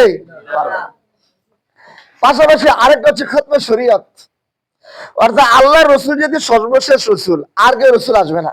তো আল্লাহ রসুলের মাধ্যমে যে দিন, যে শরীয়ত আল্লাহ তাআলা দিয়েছেন, এটা পূর্ণ হয়ে গেছে না? আল-ইয়াওমা আকমালতু লাকুম দীনাকুম ওয়া আতমামতু আলাইকুম নিয়ামতি ওয়া রাদিতু লাকুমুল ইসলামা দীনা। আল্লাহ তাআলা ঘোষণা করে দিয়েছেন, হে নবী, আজকে আমি আপনার মাধ্যমে এই দুনিয়াবাসীর সুখ শান্তির জন্য, কল্যাণের জন্য, সফলতার জন্য, বিপদ আপদ থেকে উদ্ধার হয়ে জান্নাতের প্রতীক হওয়ার জন্য, জান্নাতি হওয়ার জন্য আমি একটা শরীয়ত দিয়েছি। আপনার মাধ্যমে আমি আজ এই শরীয়তকে কি করে দিলাম? আল-ইয়াওমা আকমালতু লাকুম দীনাকুম, দীনুন মানে ধর্ম, ধর্ম মানে শরীয়ত, শরীয়ত পূর্ণ করে দিলাম। শরীয়ত কি সম্পূর্ণ নাকি অসম্পূর্ণ? পূর্ণ করে দিয়েছেন। হ্যাঁ, এবং আল্লাহ বলছেন ওয়া রাদিতু লাকুমুল ইসলামা দীনা, একমাত্র এই ইসলাম যে শরীয়ত, এই ইসলাম ধর্মই একমাত্র আমার কাছে গ্রহণযোগ্য। ইসলাম ধর্ম ছাড়া তুমি ইহুদি হও, বৌদ্ধ হও, হিন্দু হও, যেই ধর্ম হোক না কেন, কোন ধর্ম আল্লাহর কাছে গ্রহণযোগ্য না। কি বলেন? বৌদ্ধরাও কি আল্লাহর কাছে জান্নাত পাবে? হিন্দুরাও কি মরলে আল্লাহর কাছে জান্নাত পাবে? খ্রিস্টানরা মরলেও পাবে? খ্রিস্টানদের ধর্ম আল্লাহর কাছে গ্রহণযোগ্য? উমর রাদিয়াল্লাহু তাআলা আনহু একদিন বৈশা একটা ইনজিলের একটা পৃষ্ঠা পড়তেছেন। উনি হিব্রু ভাষা জানতেন। তো রাসূল সাল্লাল্লাহু আলাইহি সাল্লাম পাশে বসা, হুজুরে দেখা একদম চেহারাটা লাল হয়ে গেছে, বিবরণ হয়ে গেছে। বলছে, আবে ওমর, তুমি কি পড়ো? তো উনি এই বিষয়টা একটা বেশি মনে করেন। বলছে, হুজুর, আমি তো এটা ওই তাওরাতের একটা পৃষ্ঠা, এটা ভালোই লেগেছে, এটা পড়তেছি। তো এইটা বলনে রাসূল সাল্লাল্লাহু আলাইহি সাল্লামের চেহারা আরো বিবরণ হয়ে গেল। এইবার আবু বকর রাদিয়াল্লাহু টান দিয়ে পৃষ্ঠাটা নিয়ে গেছে। যে ওমর, তুমি কি রাসূলের চেহারার দিকে তাকাও না? তুমি দেখতে পাচ্ছ না রাসূলের চেহারা কি হয়ে গেছে? এবার রাসূল সাল্লাল্লাহু আলাইহি ওয়াসাল্লাম বলতেছে, ওমর, তুমি যার কিতাব পড়তেছো পৃষ্ঠা, উনিও লাউকানা মুসা হাইয়ান, আজকে যদি সেই মুসা জীবিত থাকতো, তাহলে তার উপরও আমার প্রতি ঈমান আনা ফরজ হয়ে যেত। এখন যদি মুসা আলাইহিস সালাম জীবিত থাকতো, তাহলে মুসা আলাইহিস সালামও আমাদের রাসূলকে বিশ্বাস করা, শ্রেষ্ঠ নবী হিসেবে বিশ্বাস করা কি হয়ে যেত?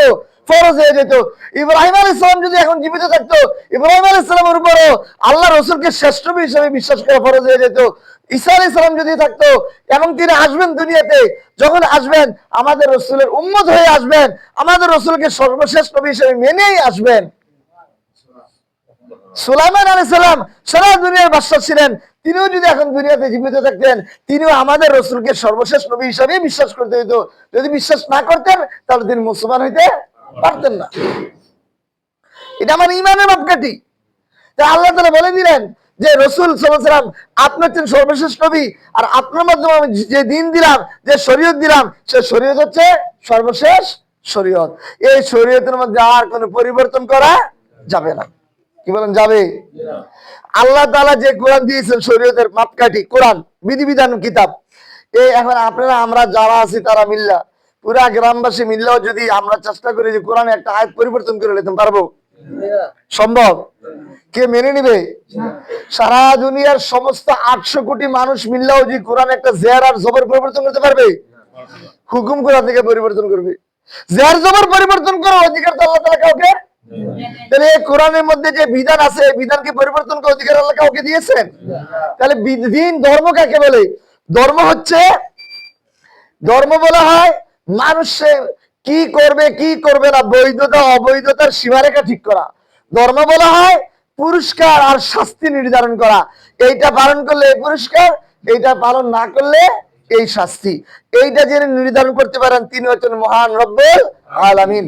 আমরা কোনটা খাবো, কোনটা খাওয়া বৈধ আর কোনটা খাওয়া বৈধ না, এইটা কে নির্ধারণ করে দিয়েছে?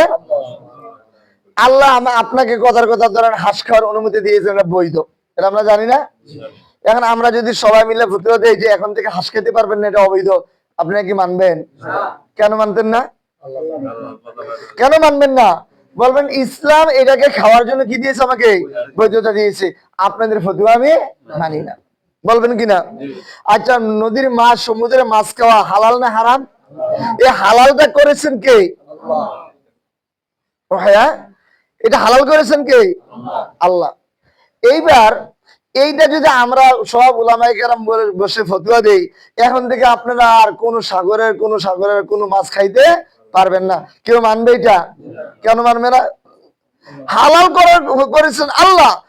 আমরা কোনটা খাবো আর কোনটা খাবো না, এইটা সীমারেখা তৈরি করার মালিক একমাত্র কে? আল্লাহ। আল্লাহ ছাড়া দুনিয়ার কেউ এটার মালিক না। এইটাকে বলা হয় ধর্ম, এটাকে বলা হয় কি শরীয়ত। এখন যদি এই শরীয়ত ছাড়া আপনি নতুন শরীয়ত নিয়ে আসেন, নতুন নবী নিয়ে আসছে, এটা যেমন সে ইমানদার থাকবে না, সে যেমন কাফের। কেউ যদি নতুন শরীয়ত পালন করে তাহলে কি সে মুসলমান থাকবে? থাকবে মুসলমান? এবার আসেন, তাহলে এবার নতুন শরীয়ত কি? আল্লাহ তাআলা মদ হালাল করেছেন না হারাম করেছেন? কি করেছেন? কোরআনের মধ্যে হারাম করেছেন না? এখন যদি কোনো 300 জন এক জায়গায় বসে, মক্কার কাফেরা 360টা মূর্তি পূজা করতো, আর আমরা 300 ব্যক্তির পূজা করি আর কি। 300 জনে বসে এক জায়গায় বললো এটার নাম সংসদ হোক কিংবা মসজিদ হোক, জামি মসজিদ হোক কিংবা জাতীয় মসজিদ হোক, যত বড় কেন্দ্রীয় মসজিদ হোক, 300 ইমাম হোক কিংবা 300 সংসদ সদস্য হোক কিংবা 300 মুফতি হোক, তারা যদি এখন ফতোয়া দেয় এখন থেকে তোমরা মদ খাইতে পারবা বৈধ, তাহলে কি মানবেন? এর কি জায়েজ হবে? কিন্তু হচ্ছে কিনা এটা বুঝে না। মনে করো শরীয়ত দিন মানে শুধু নামাজ পড়া না, শুধু নামাজ পড়ার নাম শরীয়ত না। শরীয়ত হচ্ছে হালাল হারাম, কোনটা হালাল কোনটা হারাম নির্ধারণ করার নাম। শরীয়ত কার নাম? হালাল কোনটা হারাম কোনটা এটা কি করবে? নির্ধারণ করবে। হালালটা মানবে, হারামটা মানতে পারবে না, এটা নির্ধারণ করবে। হালালটা মানলে এই পুরস্কার, না মানলে এই শাস্তি, এটা নির্ধারণ করবে। কি বলেন? জিনা করা এটা হালাল না হারাম? যদি কেউ জিনা করে শাস্তি আছে কিনা? এটা কার পক্ষ থেকে? এখন আপনি যদি মাফ করে দেন, বলেন না এটা কোনো শাস্তি না, এটা করতে থাকো, হবে? এটা আপনি মুফতি নামে হন, আপনি 300 জন মুফতি বৈশা এই ফতোয়া জারি করেন, আর 300 জন এমপি বৈশা জারি করেন, অথবা 300 জন মেম্বার বৈশা জারি করেন, কিংবা 300 জন চেয়ারম্যান বৈশা আইন জারি করেন। এখন থেকে মেয়েদের আর পর্দা করতে হবে না। মেয়ের ইচ্ছা, মাই বডি মাই চয়েস, আমার শরীর আমার ইচ্ছা, আমি ইচ্ছা করলে পোশাক পরবো, ইচ্ছা করলে শুধু খালি ব্রাডা পরে রাস্তায় হাঁটবো, কেউ কিছু বলতে পারবেন না। এই অধিকার কি তাকে দিয়েছে ইসলাম? ইসলাম কি পর্দা ফরজ করে নাই? তাহলে ইসলাম পর্দা ফরজ করেছিল, কে করেছিল? আল্লাহ। পর্দা ফরজ কে করেছিল? এটা উঠাই দিল কে? মানুষ। যারা উঠাই দিল তারা নতুন নতুন শরীয়ত আবিষ্কার করতেছে কিনা বুঝতে পেরেছেন? তারা নতুন শাস্তিও আরোপ করে। কিভাবে? দেখেন আমাদের দেশে এমপিরা বৈশাখ, এমপি না হোক, ধরেন মুফতি হোক, কথা আমি নির্দিষ্ট কাউকে বলতে যাচ্ছি না, শরীয়ত কাকে বলে বুঝিয়ে দিয়ে যাচ্ছি। এটা যে নতুন শরীয়ত, নতুন নবীকে যারা আবিষ্কার করবে তাদের যেমন ঈমান নাই, নতুন শরীয়তকে যারা আবিষ্কার করবে, নতুন শরীয়ত যারা তৈরি করবে তাদের ঈমান নাই, যারা তাদেরকে মানবে তাদের ঈমান নাই। এখন যদি কেউ ইয়া করে চুরের ফতোয়া, আল্লাহ চুরের হাত কাটার ফয়সালা দিছে কে? এখন আমরা 300 জন মুফতি মিল্লা যদি বলি এখন থেকে চুরি করলে তারা হাত কাটা যাবে না, মাফ করে দিলাম, তাহলে কি জায়েজ হবে? তাহলে তারা নতুন আইন তৈরি করলো কিনা? কোরআনের পক্ষে না কোরআনের বিপক্ষে? কোরআনের বিপক্ষে। আচ্ছা, আবার দেখেন কিভাবে পরিবর্তন করি। আমাদের বাংলাদেশে আইন অনুযায়ী চুরি করলে ধরেন না কথার কথা 5 বছরের জেল, আবার ঠিক এই জিনিসটা ইন্ডিয়াতে চুরি করলে 2 বছরের জেল। এইটা ওই দেশে আইন। আমেরিকার যারা আইন বানাইছে যে চুরি করবে তারা 3 মাসের জেল। তাহলে আইন পরিবর্তন হলো কিনা?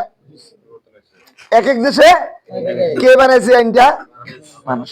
আর আল্লাহ যেটা বানিয়েছিলেন এইটা কি এক এক দেশের জন্য এক একটা? যে সৌদি আরবে চুরি করলে হাত কাটা যাবে, বাংলাদেশে চুরি করলে চুল কাটা যাবে এমন?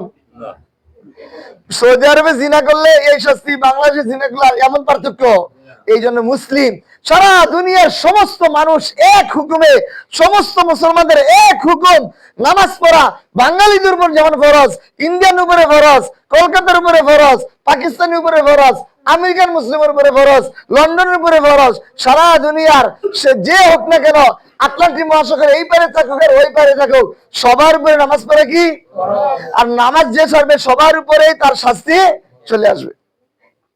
এটা হচ্ছে মুসলিম এক, এক উম্মাহ, উম্মাতুন ওয়াহিদা, এক উম্মার কনসেপ্ট, এক উম্মার চিন্তা, সবার জন্য এক। আপনি এই দেশের জন্য এইটা, আরেক দেশের জন্য আরেকটা, আরেক দেশের জন্য আরেকটা, তাহলে কি এক থাকলে নাকি ভিন্ন হয়ে গেল? এই যারা ভিন্ন করতেছে, এটা ছাড়া মুসলমান হোক আর কাফের হোক, এই নতুন শরীয়তের নাম দিয়ে তারা, শরীয়ত নাম দেখ আর না দেখ, নতুন ধর্মের নাম দেখ আর না দেখ, যেই নামে করুক, সেটা গণতন্ত্রের নাম দেখ, সমাজতন্ত্রের নাম দেখ, সেটা সেকুলারিজমের নাম দেখ, আর সেটা সোশ্যালিজমের নাম দেখ, সেটা লিবারিজমের নাম দেখ, যেই ইজমের নামে দেখ, এইটা নতুন ধর্ম, এই ধর্ম মানুষের বানানো আইন মানা জায়েজ, যেটা কোরআনের বিপক্ষে গেছে। কি বলেন, জায়েজ হবে? তাহলে মানুষের বানানো আইন মানা যদি জায়েজ হয়, তাহলে মানুষের বানানো একটা নবী মানেন জায়েজ হবে নি? সবাই মিলে যদি আমরা তার নবী মানি জায়েজ হবে? তো সবাই মিলে যদি তাকে বলে আইন প্রণেতা, এখন থেকে সে আইন দিবে যেটা আমরা সবাই মানবো, এই তোমরা এখন থেকে কেউ মাগরিব নামাজ পড়বা না, তাহলে কি আপনারা মানবেন? কেন মানবেন না? কোরআনের বিরুদ্ধে বলেছে, আল্লাহর আইনের বিরুদ্ধে বলেছে। আল্লাহর আইনের বিরুদ্ধে বলে নামাজের ক্ষেত্রে মানেন না, তাহলে রাস্তায় চলার ক্ষেত্রে কেন নামেন? কেন পর্দার ক্ষেত্রে কেন মানেন? জিনার ক্ষেত্রে কেন মানেন? বুরকা পরার ক্ষেত্রে কেন মানবেন? কেন সমান অধিকার নাম দিয়া ছেলেদেরকে মেয়েদেরকে জিনায় লিপ্ত করাচ্ছে, আর ওই আইনটা আপনারা কেন মানেন? বুঝতে পেরেছেন বিষয়টা? তাইলে ভাই, আমাদের নবী হচ্ছে সর্বশেষ নবী, আমাদের নবীর পরে কোনো নবী নাই, আমাদের শরীয়ত সর্বশেষ শরীয়ত, এই ধর্মের পরে আর কোনো নতুন ধর্ম নাই, সেই যেই নামে হোক না কেন। এই ধর্মের নাম যদি সোশ্যালিজম হয় তাও গ্রহণযোগ্য হবে না, যদি সেকুলারিজম হয় তাও গ্রহণযোগ্য হবে না, যদি লিবারিজম হয় তাও গ্রহণযোগ্য হবে না, সেটা সমাজতন্ত্র হোক, যেই তন্ত্র হোক না কেন, কোন তন্ত্র মন্ত্র গ্রহণযোগ্য হবে না, একমাত্র কাটটা গ্রহণযোগ্য হবে। আর আমাদের পরিচয় কি? এই পরিচয় কি আপনি হীনমন্যতা বকেন নাকি? আমাদের কালিমা কি? লা ইলাহা ইল্লাল্লাহ। পুরাটা পড়েন মুহাম্মাদুর রাসূলুল্লাহ। তাহলে খতমে নবুয়ত কি বুঝছেন বিষয়টা? আচ্ছা, এইবার বাজারের কথাটা যেটা বললাম, স্বর্ণ বিক্রি করে, স্বর্ণ সত্যি স্বর্ণ, আর ধরেন লোহা বিক্রি করছে স্বর্ণের নাম দিয়া, এবার ধরা খেয়েছে। ধরা খাওয়ার পরে কি আপনি তাকে বাজারে দোকানদারি করতে দিবেন? কি বলেন, দিবেন? আপনারা বলবেন তুই লোহার নাম বললে লোহা বিক্রি কর, আরো তো লোহার দোকান আছে, ওই দিকে আক্রমণ করবে না? হ্যাঁ, লোহা বিক্রি করতেছে লোহার নাম বললা, আরো জনে পিতল বিক্রি করে পিতলের নাম বললা, আরো জনে প্লাস্টিকের ঝুড়ি বিক্রি করে প্লাস্টিক বললা, আর তুই লোহা বিক্রি করস স্বর্ণের নাম বললা। এইভাবে তোমাকে বাজারে ব্যবসা করতে আমরা দিব না। এটা কি আইনি না বেআইনি কথাটা? এটা এই কথাটা যুক্তি না? তুমি লোহা বিক্রি করো লোহার নাম দিয়ে, কিন্তু লোহার স্বর্ণের নাম দিয়ে বিক্রি করতে আমরা দিব না। কেন? সমস্যা হইলো আসল স্বর্ণ বিক্রেতা আর নকল স্বর্ণ বিক্রেতা সবাই বুঝবে না। তুমি যে বাটপার, আমরা না কয়েকজনে বুঝছি, দূরের থেকে একজন মহিলা আইসা জামাই বিদেশ থেকে চকচকে টাকা পাঠাইছে, 2 লাখ টাকা উঠে আইসে তোমার দোকান থেকে আর স্বর্ণের নাম দিয়ে কি কিনা লয়ে যাবো গা? লোহা কিনা যাবা। ওই মহিলা তো জানে না তুমি যে বাটপার, এই জন্য তুমি স্বর্ণের নাম দিয়ে লোহা বিক্রি করতে পারবে না। তোমার নাম দাও লোহা বিক্রির দোকান, তুমি বলো আমি লোহা বিক্রি করি, তারপরে তুমি দোকানদারি করো, বলবেন কিনা? ঠিক তেমনি ভাবে যারা গোলাম আহমদ কাদিয়ানীকে নবী মানে, আমরা তাদেরকে বলবো তোমাদের নাম মুসলিম হইতে পারে না।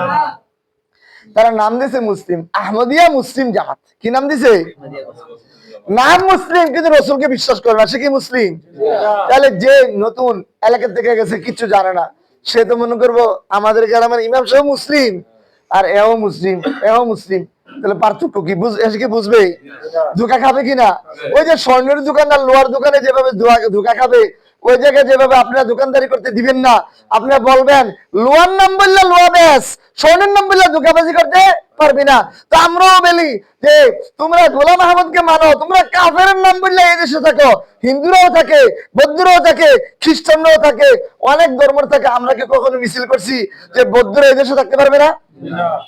কোন আলেমরা কি মিছিল করছে হিন্দুরা থাকতে পারবে না, খ্রিস্টানরা থাকতে পারবে না? খ্রিস্টানের নাম দিয়ে খ্রিস্টান থাকুক, হিন্দুর নাম দিয়ে হিন্দু থাকুক, তোরাও কাফের নাম দিয়ে থাক, কিন্তু মুসলিম নাম দিয়ে থাকতে পারবি না। কারণ মুসলিম নাম দিয়ে ধোকা। ওই লোহা বিক্রি করে কি নাম দিয়া? স্বর্ণ দিয়া। বুঝতে পেরেছেন বিষয়টা? মুসলিম এটা আল্লাহর কাছে একমাত্র গ্রহণযোগ্য ধর্ম। ইন্নাদ দীনা ইনদাল্লাহিল ইসলাম। একমাত্র ধর্ম হিসাবে, দিন হিসাবে, পরিচয় হিসাবে আল্লাহর কাছে গ্রহণযোগ্য পরিচয় কোন পরিচয়? ইসলামের পরিচয়। কবর এটা গ্রহণযোগ্য, হাসর এটা গ্রহণযোগ্য, ফুলসরাত এটা গ্রহণযোগ্য, জান্নাতে যাওয়ার জন্য এই মুসলিম পরিচয়টাই আল্লাহর কাছে গ্রহণযোগ্য। কোন ইহুদি, কোন খ্রিস্টান, কোন বৌদ্ধ, কোন কাদিয়ানি কোনদিন জান্নাতে যাইতে পারবে না। তাহলে যেহেতু তারা যাইতে পারবে না, তারা কাফের। কাফের নাম দিয়ে তোরা কাজ কর। হিন্দুরা যেমন সরাসরি বলে আমরা হিন্দু, কি বলেন? এখন সাধারণ গ্রামের মুসলমান কি ধরা খায় যায় হিন্দুর কাছে? সে জানে হিন্দু, হ্যাঁ নাম্বার আমি হিন্দু, তো তুইও বল আমি কাফের, আমি অমুসলিম। তাহলে কোনো সমস্যা নেই। কিন্তু মুসলিম নাম দিয়া মুসলিম সমাজে থাকি, এটা মুনাফিক। এটা কি? এটা বাটপারি, মানুষকে ধোঁকা দেওয়া, সাধারণ মানুষকে ধোঁকা দিয়ে দিয়ে কাফের বানানোর একটা কৌশল। এই জন্য ভাই, নবীর পরে নবী নাই, নবীর দেওয়া শরীয়তের পরও আর কোন শরীয়ত নাই। নবীর দেওয়া কোরআন, রসুলের উপর যে কোরআন নাজিল হয়েছে, এই কোরআনের পরে কি আর নতুন কোন কোরআন গ্রহণযোগ্য আছে? কেউ যদি আমেরিকার একটা কিতাব এনে দেয় বলে এখন থেকে কোরআন আর পড়বা না, এখন থেকে এই কিতাবটা পড়বো, আপনারা মানবেন? তো কেউ যদি আমেরিকা থেকে একটা ধর্ম এনে দেয়, এটা মানবেন কেন? এটা মানবেন? এখন আল্লাহ তাআলা যেটা দিয়েছে এটা আমরা মানি। রাস্তার ডান পাশে চলবো না বাম পাশে চলবো, নামাজ পড়বো কি পড়বো না, সালাম দিব কি দিব না, যাকাত দিব কি দিব না, হজ করবে করবো না, উমরা করবো কি করবো না, মাগরিব 3 রাকাত পড়বো না 5 রাকাত পড়বো, এশা 4 রাকাত পড়বো না 6 রাকাত পড়বো, এইটা যেমন আল্লাহর হুকুম মানি, ঠিক তেমনি ভাবে আমার দেশের মদ হালাল না হারাম, এটা আমেরিকার দেওয়া চলবে না, আল্লাহর দেওয়া অনুযায়ী মদ হারাম হয়ে গেছে। শুধু সারা দুনিয়ার মানুষ মিলে যদি মদ হালাল করতে চায়, হালাল হবে? তাহলে এই হালাল হারামের যারা সীমারেখা ঠিক করে দিতে চায়, তারা নতুন ধর্ম আবিষ্কার করতে চায় বিভিন্ন নামে, ওইটা আমল করা যাবে না, বিশ্বাস করা যাবে না। ও আমার যুবক ভাইরা, এখানে বেশিরভাগ যুবক, আমরা মনে করি আমার এখন সময়টা হচ্ছে পড়ালেখার। ভাই তুমি যে কয়দিন পরে পড়ালেখার পড়ার পরে কত বছর হায়াত পেবে, এটা কি তুমি জানো? আমরা কেউ জানি এটা? এবারে মরে গেলে কি খবরে যায় বললাম, ভাই তোমার নাম কি? বললো আমি স্টুডেন্ট, ছাত্র জীবনে মরে গেছি, কোনো হিসাব নাই, গ্রহণযোগ্য হবে এটা? আমি এইটা পড়ছিলাম, আমি ওইটা পড়ছিলাম, আমি চায়নাতে যা লেখাপড়া করছি, রাশিয়াতে যা লেখাপড়া করছি, আমার জিজ্ঞাসা করো না, চলবে এটা? তাহলে আমার আসল পরিচয় হচ্ছে আমি মুসলমান। আমি যুবক হই, আমি শিশু হই, আমি বুড়া হই, আমি যা হই না কেন, আমি ইমাম হই আর আমি মুসল্লি হই, আমার পরিচয় আমি মুসলমান। ইসলামের জন্য আমাকে কাজ করতে হবে, ইসলামের উপর আমাকে অটল থাকতে হবে। যুবকরা কি ইসলামের কাজ করে নেই? সাহাবায়ে কেরামের ছোটরা যে এই কাজ করে গেছে, এগুলো তো আমাদের জন্য পারো না। মুআয আর মুআওয়াজ রাদিয়াল্লাহু আনহুমা দুইজন মিল্লা তারা বলতেছে বদরের যুদ্ধে যে রসুল কি বলে চাচা আব্দুর রহমান ইবনে আউফ রাদিয়াল্লাহু তাআলা আনহু, ওনার সামনে দাঁড়ায় বলতেছে, ইয়া আম্মি আরিনি আবা জাহলিন, আবু জাহলকে একটু দেখাই দেন। কেন? তো ফাইন্নি সামিআতু, আমি শুনছি এ নাকি আবু জাহল নাকি আমার রসুলকে কি দেয়? কষ্ট দেয়, গালি দেয়, আমি তার প্রতিশোধ নেব। আরে ছোট মানুষ তুমি কি করবো? হ্যাঁ আমি করবো। এই পাশে থেকে আরেকজন বলছে, আরিনি আম্মি আবা জাহলিন, আমি শুনছি আবু জাহল নাকি আমার রসুলকে গালি দেয়, আমার একটু দেখাই দেন আবু জাহল কোথায়। এমন সময় আবু জাহেল দূরের থেকে দেখা গেল, বললাম দুনাকুম সাহিবাক, ওই যে তোমরা যাকে খুঁজতেছিল আবু জাহেল, ওই যে দেখো ওইদিকে। দুইজন বাস পাখির মতন যায় পইরা আবু জাহেলকে আক্রমণ করে এমন ভাবে আঘাত করছে, আবু জাহেল ফিরতি আঘাত করে একজন ডানা কেটে ফেলছে। একটা ঝুলন্ত হাত নিয়ে লড়াই করতে পারছিল না, পায়ের নিচে হাত দিয়া টান দিয়া নিজের হাতটা নিজে দেহ থেকে বিচ্ছিন্ন করে আরেক হাত দিয়া তরবারি দিয়া আঘাত করতে করতে জাহান্নামে আবু জাহেলকে পাঠিয়ে দিচ্ছে। ওরা যুবক ছিল না? রাসূল কি বলছে যে তোমরা যুবক, যুবকরা কি জান্নাতে যাবে? যুবকদের জন্য জান্নাতে যাওয়ার দরকার নাই, শিশুদের জন্য জান্নাতে যাওয়ার দরকার নাই, শুধু মুরব্বীরা জান্নাতে যাবে। তাহলে আমল কি শুধু মুরব্বীরা করবে নাকি যুবকরাও করতে হবে? কে করতে হবে? নামাজ কি শুধু মুরব্বীদের উপরে ফরজ নাকি যুবকদের উপরে ফরজ? সবার উপরে ফরজ।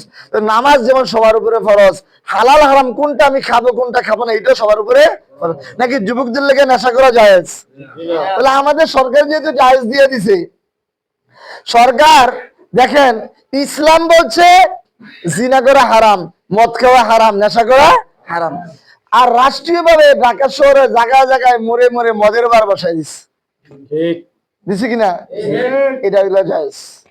ইসলাম বললো পর্দা ফরজ, তারা নারীদেরকে শুধু বেপরদাই করে নাই, জিনা খানা কুল্লা ওই জায়গায় নারীদেরকে নিয়ে কি কি করছে, ওই জায়গায় টাকা দিয়ে নারীদের সাথে কাজ করা যায়, আপনার বেহায়াপনা করা যায়, এদেরকে আবার ভাতাও দেয় ইংলিশ সরকার এসে। কি দিচ্ছে? যারা জিনা করে হোটেলে থাকে, যারা যেই মহিলারা পতিতালয় করছে, পতিতালয় খুলছে, এবং এই পতিতালয়ের অনুমতি কে দিয়ে রাখছে? সরকার। এটা কি পতিতালয়ে থাকা জিনা করা কি জায়েজ না নাজায়েজ? যারা জায়েজ, যারা অনুমতি দেওয়া মানে কি করা? জায়েজ। অনুমতি দেওয়া মানে কি? লাইসেন্স দেওয়া মানে কি? জায়েজ করা। এই জায়েজ করা অনুমতি কি আল্লাহ ছাড়া কারো অধিকার আছে? তো যারা দিল তারা নতুন শরীয়ত চালু করলো কিনা? এখন তারা ওই জায়গায় শুধু পতিতালয় খোলে নাই, মেয়েদেরকে পতিতালয় নেয় নাই। আমরা আপনারা যায় যদি আমরা কথার কথা একজন মহিলাকে বুঝাইয়া বাড়িতে নিয়ে আসি, তাহলে দেখবেন এরপরের দিন আপনাকে পুলিশ ধরে নিয়ে যাবে, কেন তুমি পতিতালয় থেকে ধরে নিয়ে আসলো নাকি।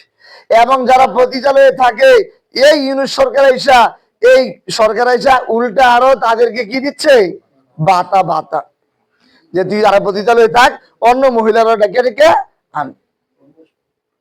বুঝতে পেরেছেন? তো এই জন্য আমার ভাই, শুধু নামাজের ক্ষেত্রে, রুকু আর সাজদার ক্ষেত্রে আমি আল্লাহকে মানলাম, আর অন্যান্য হালাল হারামের ক্ষেত্রে, পোশাকের ক্ষেত্রে, খাবার দাবারের ক্ষেত্রে, নেশার ক্ষেত্রে আমি ওই জায়গায় হালাল হারাম মানলাম না আল্লাহকে, তাহলে কি ইসলাম হবে? বিশেষ করে আমার যুবক ভাইয়েরা, ভাই তোমরা যে জান্নাতের উপহার, জান্নাতের সৌন্দর্য হচ্ছে যুবকরা। শাবাবু আহলিল জান্নাহ, তোমাদের নেতা হচ্ছে হাসান হুসাইন রাদিয়াল্লাহু তাআলা। তোমরা থাকবে জান্নাতে হাসান হুসাইন রাদিয়াল্লাহু তাআলা আনহুর সাথে। যারা যুবক বয়সে তারা দিনের কাজ করবে, তারা থাকবে আলী রাদিয়াল্লাহু তাআলা আনহুর সাথে, তারা থাকবে হাসান হুসাইনের সাথে, তারা থাকবে মুসআব রাদিয়াল্লাহু তাআলা আনহুর সাথে। যুবক মুসআব ইবনে উমাইর, যুবক বয়স, কুরাইশি বংশের, সুঠামদার অধিকারী, একদম প্রিন্সের মতো চেহারা, সেও ইসলামের জন্য বাড়ি ঘর বাবা মা সব ছাইরা দিয়ে চলে গেছে মদিনা। বদরের ওদের যুদ্ধে শহীদ হয়ে গেছে, আল্লাহর জান্নাতে চলে গেছে। তো এই জন্য ভাই, আমলটাকে শুধু একটা শ্রেণীর, ইসলামের পরিচয়ের মধ্যে কি বুড়া জুয়ান আছে নাকি? আমরা সবাই কি এখানে মুসলিম? আমরা সবাই ইমানদার, কি বলেন? আমাদের সবার উপরে আমল করা দরকার, ফরজ। করবো তো ইনশাআল্লাহ? আমরা আল্লাহর ইবাদত করবো তো, আল্লাহর দেওয়া হালাল মেনে চলবে তো ইনশাআল্লাহ? আল্লাহ তাআলা আমাদেরকে বুঝার তৌফিক দান করুন। আমরা যদি সবসময় নামাজ পড়ি, রোজা রাখি, দিন